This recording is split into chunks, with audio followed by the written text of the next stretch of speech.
Comencem aquesta primera taula. Demanaria als ponents que pugin. Aquí a l'entarimat serà més una conversa de sofà que no una taula rodona. El títol de la taula és On som i perspectives de futur pel metge en medicina privada. El fòrum va dirigit als metges emprenedors. La medicina privada, a part del malalt, es basa en 3 pilars: el metge, els centres mèdics, és a dir, clíniques i hospitals privats, i les companyies asseguradores o mútues. Tal com ha dit el Lluís, aquests 2 últims pilars, en els últims anys, s'han fet cada cop més forts i més potents. Però el metge, que cada vegada és més feble davant d'aquests 2 grans poders, continua sent fonamental en aquest complex. Quin paper desenvoluparà el metge a la medicina del futur? Quina és la visió de les clíniques i de les asseguradores sobre aquest tema? Com ens haurem d'organitzar els metges per lluitar i triomfar en aquest món canviant? Per respondre a aquestes preguntes i moltes altres, tenim aquí avui a aquesta taula el senyor Jaume Raventós, director gerent territorial a Catalunya de Quirón Salut, el senyor doctor Albert Serrà, subdirector general d'Oferta i Operacions de Segur Caixa a Desles, el doctor Ignacio Orce, president d'Autogestió Sanitària i Assistència Sanitària, i com a representant dels metges, el doctor Eugenio Gimeno, cap de departament de l'Institut Català de Traumatologia i Medicina de l'Esport, ICATME, de l'Institut de Xeus. Cada un d'ells farà una exposició sobre el tema, sobre la seva visió del tema, de 10-15 minuts, i a continuació obrirem un debat en el qual tots vosaltres podeu participar. Alguns de vosaltres ja ens heu fet arribar a través de la web preguntes. Se us ha donat un targetó a l'entrar. Si voleu fer qualsevol pregunta, sisplau, l'escriviu, li doneu les hosteses i me les faran arribar. Podeu fer la presentació al faristol o sentats al silló com vulgueu. I sense més preàmbul comencem. Jaume. Ho faré des del faristol. Molt bon dia. Sí, no sé, ja per on parlo és igual, se sent bé. Bon dia a tothom. En primer lloc, agrair la invitació al Fòrum Quirúrgica per poder compartir amb tots vosaltres algunes reflexions respecte al tema que comentava ara el doctor Raventós. Ara, ho hauré de fer des d'aquí baix, però cap problema. Primer, m'agradaria explicar-vos una mica la visió de com veiem des de la nostra perspectiva com està el sector. En primer lloc, com estem assistint... Gràcies. En primer lloc, estem assistint de forma clara a una integració vertical d'asseguradores. El negoci de les asseguradores, de les companyies d'assegurances, s'han anat integrant verticalment. Això vol dir que han anat creant noves estructures de serveis. En segon lloc, aquestes companyies... En Lluís Montset ens parlava d'una estabilitat en el creixement del mercat, però realment les dades ens estan dient que en l'últim any ha crescut un 3%, segons les dades que acabem de conèixer de l'informe de la Fundació IDIS, que han estat presentades fa pocs dies a Madrid. Hi ha noves ofertes de serveis, estem veient com els prestadors, els hospitals i de les empreses que prestem serveis estem creant noves ofertes. Crearem noves ofertes dirigides al mercat. Veureu durant els propers mesos com des dels hospitals i des dels grups de prestació de serveis s'estan oferint nous productes. Tenim una voluntat clara, sobretot aquí a Barcelona, del creixement de mercat internacional. Heu assistit fa poc a la creació de la marca Barcelona Medical Destination, que fem conjuntament amb l'Agència Catalana de Turisme, la Barcelona Turisme, Barcelona Centre Mèdic i Barcelona Medical Agency. Crec que aquesta és una perspectiva molt important pel nostre mercat i per la nostra ciutat. Cada vegada tenim en el sector un pacient que ens està canviant, això ho veieu cada dia a les nostres consultes, tenim un pacient més exigent, aquest pacient cada vegada vol entrar al mercat amb unes tarifes, a més, inferiors a les que té, cada vegada vol pagar menys, és més exigent però no està disposat tampoc a pagar més pels serveis que li donem. Per tant, això és una mica la paradoxa que ens trobem. La limitació de l'oferta pública que ens ha portat els darrers anys la crisi, això és una realitat. Crec, com deia el Lluís al final de la seva intervenció, que l'impacte digital de les tecnologies de la informació i de la comunicació serà importantíssim. Serà importantíssim perquè està creant ja avui en dia nous models de negoci. Des dels hospitals estem posant en marxa plataformes on es pugui fer segones opinions ja a distància, per exemple, a través de videoconferència o d'altres sistemes. Per tant, és només un exemple del que se'ns vindrà a sobre. L'impacte digital que tindrem crearà nous models de negoci en el sector. La següent, sisplau.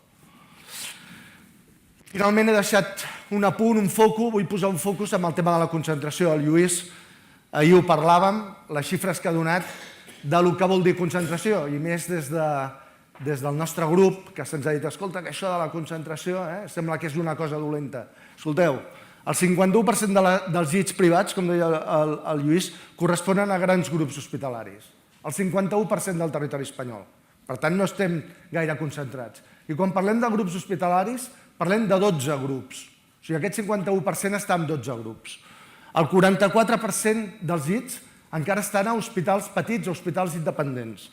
I el 5% pertanyen ja a companyies d'assegurances. Els 12 grups hospitalaris concentren el 43% dels hospitals privats i el 56% dels llits privats del nostre país. El sector de l'assegurança sanitària presenta també un alt grau de concentració, com us deia, que les 5 primeres companyies tenen el 71% del mercat. Per tant, la concentració avui en dia amb dades fixes és aquesta. No podem dir que la concentració ni és bona ni és dolenta, és una realitat. S'està concentrant tot el mercat, no només les companyies d'assegurances i les companyies de proveïdors.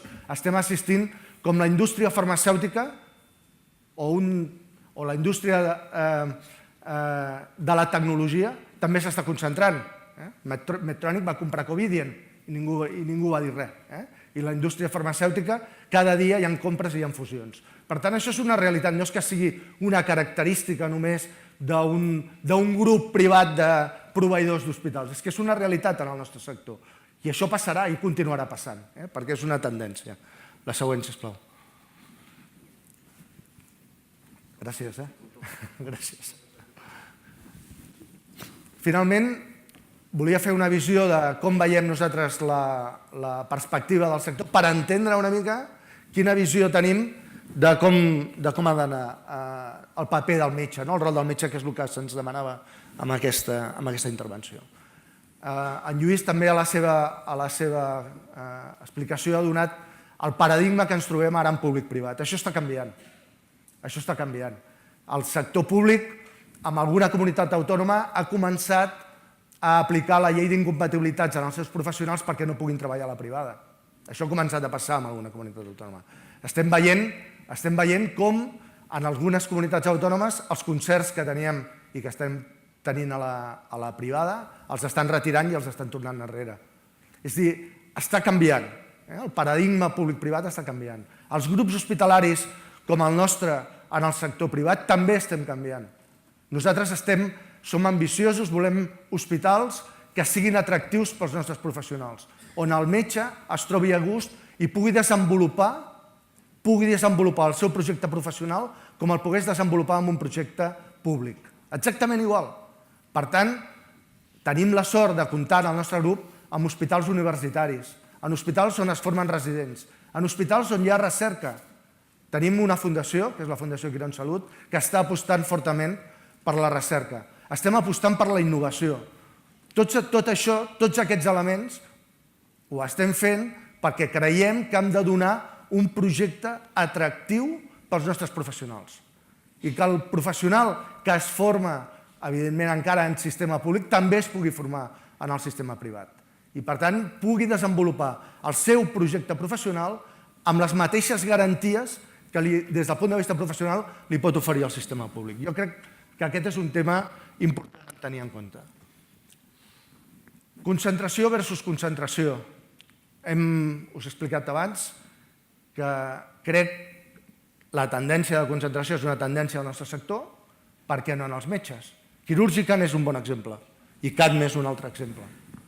Crec que els metges que continuen treballant aïllats, amb consultoris petits, que donen la resposta que donen, tenen un sentit segurament, han tingut un sentit durant un temps. Avui en dia, amb la tendència que està tenint, crec que té sentit que ens anem agrupant amb organitzacions com la que organitza aquesta jornada. Tercer, ja ho he dit, si hi ha nous models de negoci en els hospitals, per què no en els metges? Se'ns venen a presentar cada dia més professionals que a través de les noves tecnologies ofereixen serveis. Heu sentit parlar de Saluspot, heu sentit parlar de pediatres online. Cada vegada hi ha més serveis, nous serveis, que estan oferint companys vostres a través de les noves tecnologies. Per tant, també estem veient no només com està canviant el model de negoci a nivell de proveïdors, a nivell d'hospitals, sinó que també estem veient com està canviant el model de negoci per part vostra, per part de professionals que tenen la iniciativa d'incorporar les tecnologies i veure com poden oferir un nou model de negoci. I això ja està passant. I jo crec que és una tendència que anirà veient. Per una raó, perquè hi ha altres vies d'ingressos econòmics. És una altra manera d'aconseguir ingressos. Finalment, l'increment crec que hem d'oferir cada vegada més un increment en la qualitat de servei. No només en fer la nostra assistència professional cap al pacient amb la màxima qualitat, sinó tots els serveis que van al voltant. El pacient privat, nosaltres en som molt conscients, cada vegada és més exigent amb els serveis al voltant de la seva assistència. No en té prou amb que la intervenció quirúrgica li fem bé i tingui una bona qualitat, sinó que a més exigeix un servei de primer nivell. I això vol dir acompanyament quan està a la seva estada a l'hospital, que tingui un bon intèrpret, que la seva família estigui allotjada en un bon hotel.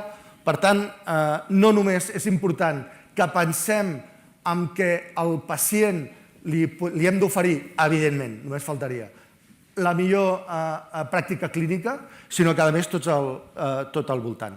Per tant, això també ens comportarà segurament un canvi en el model de relació en aquests moments entre les empreses, com les que comentava abans, i nosaltres. Cada vegada el contracte no només exigirà resultats de qualitat, sinó de satisfacció de pacient en tot el que és l'atenció. Bé, aquestes són les meves reflexions i després en el debat ja parlarem. Moltes gràcies per la vostra atenció.